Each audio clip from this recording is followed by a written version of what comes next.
അസ്സലാമു അലൈക്കും വറഹ്മത്തുള്ളാഹി വബറകാതുഹു. അൽഹംദുലില്ലാ വസ്സലാത്തു വസ്സലാമു അലാ റസൂലില്ലാ. അസ്മാഉല്ലാഹിൽ ഹുസ്ന. ഇൻഷാ അല്ലാഹ് ഇന്ന് നമ്മൾ അള്ളാഹുവിൻ്റെ അസ്വാദിഖ് എന്ന തിരുനാമത്തെ സംബന്ധിച്ച് മനസ്സിലാക്കുകയാണ്. തൻ്റെ വാഗ്ദാനങ്ങളിലും താക്കീതുകളിലും പ്രസ്താവനകളിലും സത്യസന്ധനാണ് അള്ളാഹു എന്നതാണ് അസ്വാദിഖ് എന്ന തിരുനാമം അർത്ഥമാക്കുന്നത്. അള്ളാഹു വാഗ്ദാനം ചെയ്തതെല്ലാം പൂർണ്ണതയോടെ അവൻ പൂർത്തീകരിക്കുക തന്നെ ചെയ്യും. ഇന്നഹു ക്യാന വഅദുഹു മഅതിയ. തീർച്ചയായും അവൻ്റെ വാഗ്ദാനം നടപ്പിൽ വരുന്നത് തന്നെയാകുന്നു. സൽക്കർമ്മങ്ങൾക്ക് പ്രതിഫലമുണ്ട് എന്നുള്ളതും പ്രാർത്ഥനകൾക്ക് ഉത്തരമുണ്ട് എന്നുള്ളതുമെല്ലാം അള്ളാഹുവിൻ്റെ വാഗ്ദാനങ്ങളാണ്.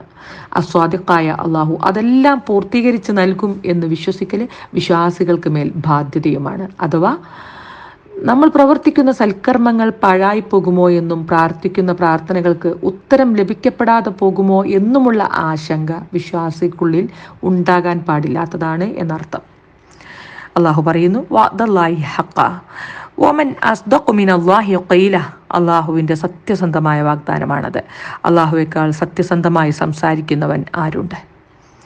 വിശുദ്ധ ഖുർആനിലെ ഒരു തവണ ഈ നാമം സൂറത്ത് അൻആമിൽ ബഹുവചന രൂപത്തിൽ വന്നതായിട്ട് നമുക്ക് കാണാൻ സാധിക്കും. വ ഇന്നാ ലസ്വാദിഖൂൻ. അതേപോലെ തന്നെ സിദ്ഖ് അഥവാ സത്യസന്ധത എന്നത് അള്ളാഹുവിൻ്റെ സത്തക്ക് സ്ഥിരപ്പെട്ട വിശേഷണവുമാണ്. അള്ളാഹു പറയുന്നു, ഖുൽ സദഖല്ലാഹ്. പറയുക, അള്ളാഹു സത്യം പറഞ്ഞിരിക്കുന്നു.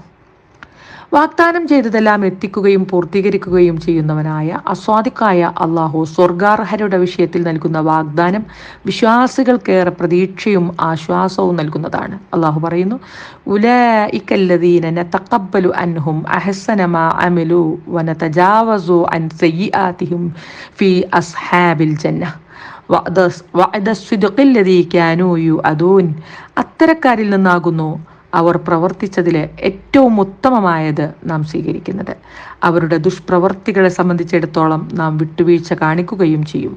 അവർ സ്വർഗാവകാശികളുടെ കൂട്ടത്തിലായിരിക്കും. അവർക്ക് നൽകപ്പെട്ടിരുന്ന വാഗ്ദാനമത്രേ അത്.